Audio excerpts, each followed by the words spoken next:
Mwana mboka Adolphe Mozito mokambi alisanga politique nouvelle là azalaki liboso ya mopanzi sango Christian Lusakweno esika kani atalisaki makanisi maye pona ekolo. Mwana mboka Adolphe Mozito azali kaka na lamuka to asili kolongwa. Aujourd'hui vous êtes toujours dans la Moka. Autour des partis politiques. Aujourd'hui vous êtes toujours dans la Moka avec Martin Fayulu. Pourquoi je suis dans la Moka? Oui. Je suis dans la résistance. Dans la résistance de la Moka.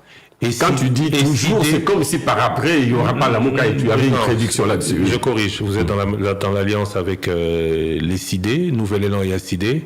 Depuis 3 ans et demi, vous êtes en résistance. Est-ce que vous avez déjà confronté le programme? Est-ce que Nous sommes à la phase. Très bien, merci pour la question. Nous sommes à la phase de la résistance. Il faut faire la différence entre les alliances et les résistances. Les élections, c'est dans un an et demi. S'il vous plaît, laissez-moi terminer. Il faut faire la différence entre les alliances des résistances. Les alliances pour gérer ensemble, c'est le cas de l'Union sacrée encore, qui sont ensemble sans être d'accord. Les alliances ou plateformes électorales. Nous n'en sommes pas là, encore que nous n'avons pas encore d'offres politiques connues. C'est ce processus qu'il faut considérer. À 1 an et demi des élections. Ah ben oui, nous devons. Mais de toute manière, s'il y a des rencontres, que nous souhaitons qu'elles soient des rencontres pour discuter. Nous avons un pays où les gens se marient avant même de s'être fiancés. Mwana mboka Adolphe Mozito atalisi boye. Ye azali kaka na kati ya lamuka asili kolongwa te. Po lamuka ezali ekozala pe kotika la kaka. Lamuka ezali lisanga pona eleko oyo bazali kotelemela lolenge ya bosali ya mbula matani. Po masanga ezalaka miteni misato. Atalisi te. Lisanga to pe plateforme ekoki kozala ya yambo ya résistance to botelemeli électoral to pona maponomi gouvernance to pona bokambi kasi lamuka pona eleko oyo atalisi te ezali pona résistance to kotelemela bokambami ya mbula matali mingi na maye matali maponomi ko bongola lolenge ya bosaleli po ete pona kozala plateforme to pe lisanga ya oyo etali maponomi esengeli bato bavanda esika moko na mesa na eleko ya maponomi pona kotala likanisi ya lisanga politiki moko soki makanisi ya lisanga politiki moko mandimami nde kosala te basala lisanga po ya kokende na maponomi pe soki balongi maponomi nde bakosala lisanga po ya kokamba kasi na ngonga oyo ye azali na kati ya lamuka po lamuka ezali kobunda po na kobongola lolenge ya kosala makambo na yango apesi ndakisa te na ekolo na biso ezali na bato oyo bazali kobalana na yambo te balekisa eleko ya koyebana to fiançailles na lopoto nde atalisi te yambo ya bato basala plateforme to pe lisanga esengeli nango bavanda esika moko po bayebana mpe na motuna oyo esili kotunama na mwana mboka Adolphe Mozito na mopanzi sango ya koyeba soki penza azali kolikya na bakambi ya biyamba ya ekolo Congo démocratique to pe bakambi ya Ecclesia. Un cadre de votre parti a récemment dit sur Top Congo, il a récemment accusé l'Église catholique d'être complice avec le pouvoir actuel et même a appelé les militants de votre parti à boycotter les manifestations du bloc patriotique. C'est la position officielle de votre parti? C'est pas la position officielle parce que nous avons rectifié. Nous avons confiance aux laïcs de l'Église catholique et protestante. Nous sommes d'accord qu'ils rassemblent les brebis pour une cause commune qui peut être ponctuelle.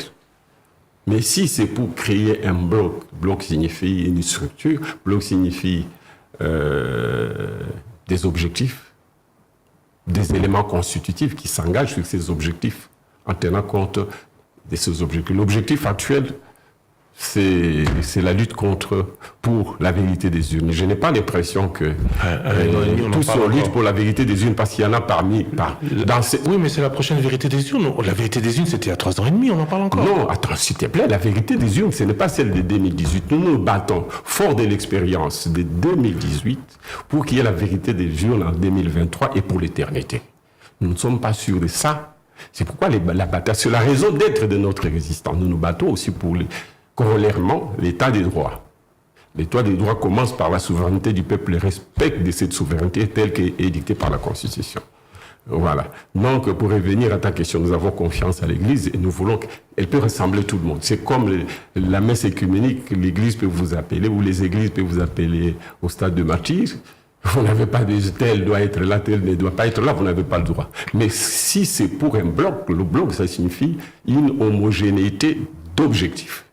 Et nous avons l'impression que autant la MOCA a lutté pour la vérité des urnes, autant les autres ont lutté contre la vérité des urnes. Alors il faut qu'on se mette d'accord, qu'on se dise des vérités, et peut-être que nous pourrions cheminer ensemble, quitte à ce que les gens disent qu'ils ne feront plus ça. Ils l'ont fait, qu'ils se sont trompés et qu'ils ne feront plus ça. Atalisi boye. Ezali mabe te na bakambi ya ba eklesia to biyamba baleka kosangisa baimboka banso pona kosambela to kosala losambo elongo. Kasi po ete bakambi ya eklesia bango bazali na mosala ya kobenga bandimi bavanda esika moko pona kosambela. Soki babengi bandimi ya biyamba motindo na motindo ya esika na esika po basangana pona kosambela ezali mabe te. Kasi soki ekomi te basangana pona kosala lisanga to pe plateforme esengeli na bango bavanda esika moko pona kosangisa makanisi koyeba esika moto na moto auti pe likanisi na ye ezali nini pona lisanga wana. Nde na boye Adolphe Muzito atalisi te soki esengeli lisanga pona kosangisa masanga politique e manso tope bloc patriotique esengeli naino baemosusu bazwami na kati ya lisanga na oyo basala baimboka mabe bazonga naino liboso ya baimboka pona kosenga bango bolimbisi na manso bango basala. Soki basengi bolimbisi nde bakozonga sika liboso ya bayi politiki banso bakosangana pona kosala lisanga. Po ete na eleko oyo bango bazaleki kotelemela lolenge maponomi masalamaki mabe ezali na bamosusu oyo bazalaki kotelemela bango koloba na bango te oyo bango bazali kosala ezali mabe. Boni bato oyo batelemelaki misala ya lamuka lobi lelo bakoma baninga ya lamuka na lisanga moko.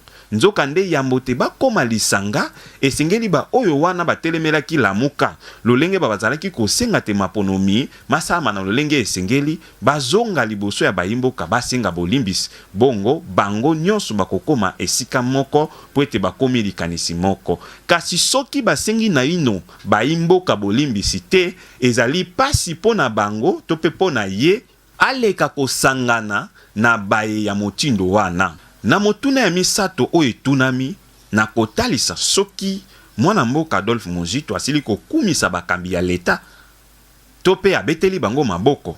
Est-ce que moi je mesure l'action du gouvernement, je me détermine par rapport à ces succès 601.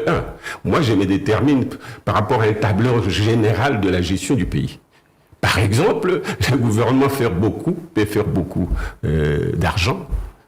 Plus il fait de l'argent, plus il est dans une situation difficile. C'est ce que le peuple va juger maintenant en termes de fruits, de répartition de ces fruits, de croissance. Et donc, moi, j'ai peur que cet argent, que nous ne voyons pas les côtés de sa réalisation, mais qu'on regarde aussi dans quelle proportion cet argent est réparti à la population et en faveur des secteurs économiques et la pertinence ou la qualité de l'arbitrage entre secteurs de la part du gouvernement. On a bien compris que vous êtes dans un souci de transparence de la gestion, mais des questions s'imposent.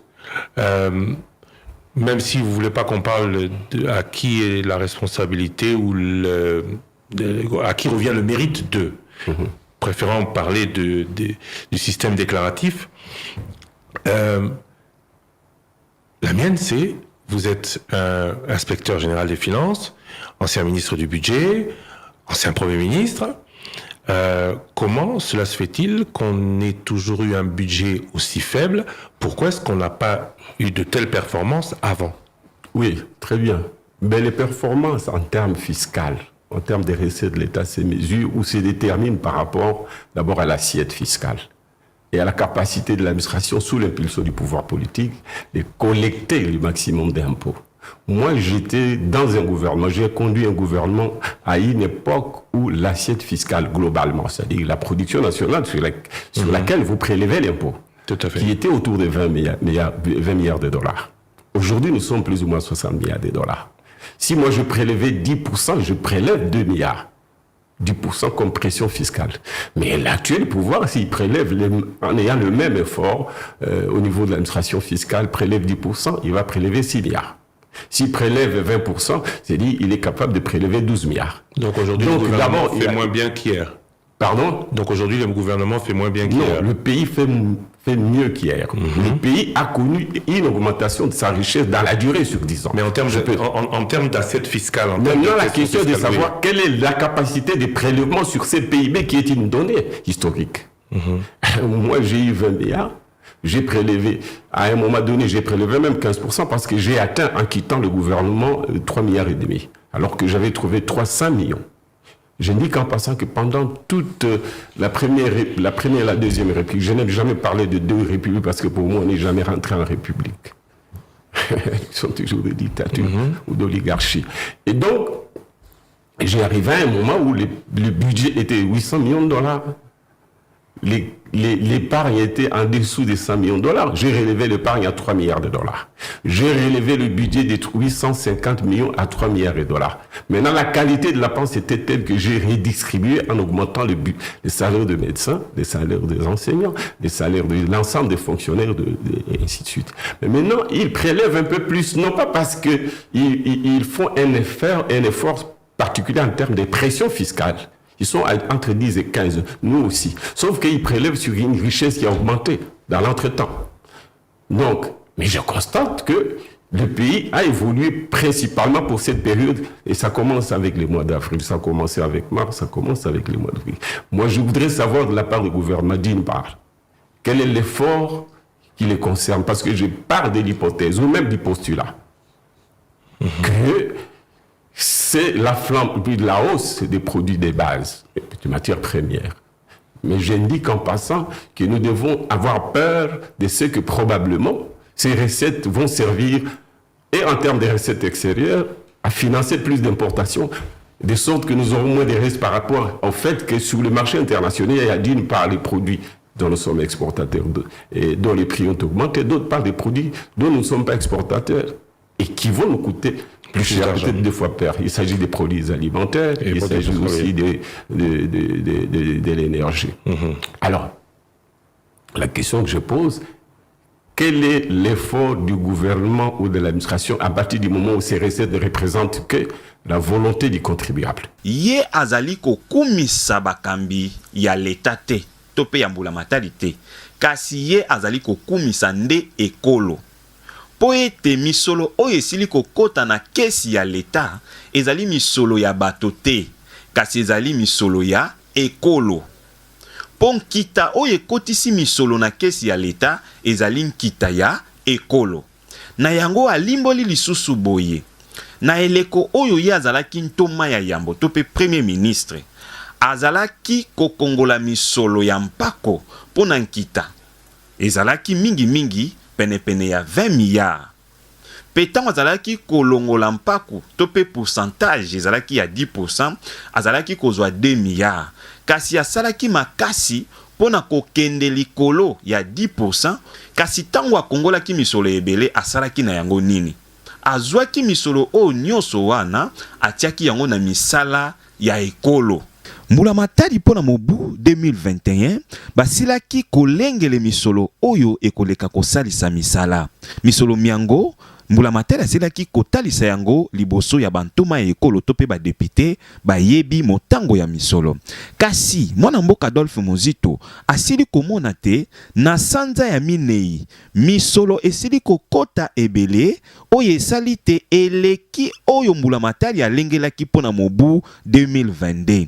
Na yango abeti mbela na bakambi ya leta na boyebisi bango boye te misolo esili kokota ebele na sanza ya minei pe tango mosusu ekokota lisusu mingi koleka na basanza ezali koya. Na yango atalisi te bakambi ya leta basalela misolo oyo eleki na ndenge na bango moko te, kasi bazonga lisusu epai ya bantoma to pe badepite pona kotalisa bango te misolo pona mobumu etozali na yango ya 2021 esili koleka, esili kokota lolenge biso tolengelaki. Tala oyo eleki yango yo makanisi na biso ezali boye po ete bantoma wana bapesa bango lisusu nzela ya kosalela misolo yango.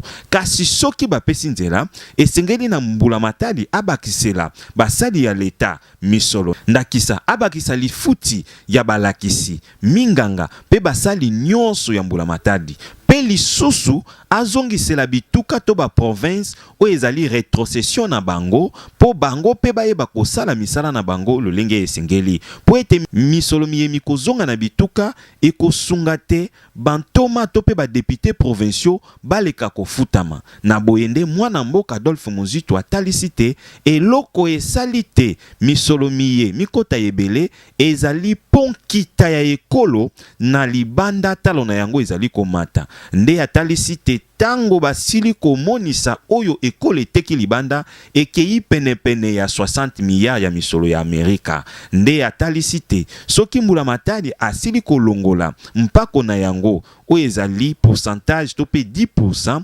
bakoki kozwa 6 milliards soki pe bakei likolo ya 20% bakoki kozwa 12 milliards nde esali te misolo miango misila kokota ebele na kesi ya leta kasi atalisi lisusu te ezali kaka esengo te ya kobeta maboko te bakotisi misolo na kesi ya leta kasi bayeba lolenge ya malamu ya kosalela yango yango afongoli bayimboka miso na bofundi mbula matadi epai ya bayimboka na botalisi bango te bofongolo miso po ekolo esili kokotisa misolo ebele soki bofongoli miso te bakosalela yango na bozangi koyebisa bantoma ba ekolo o bazali na makoki ya kopesa bango nzela ya kosalela misolo miango.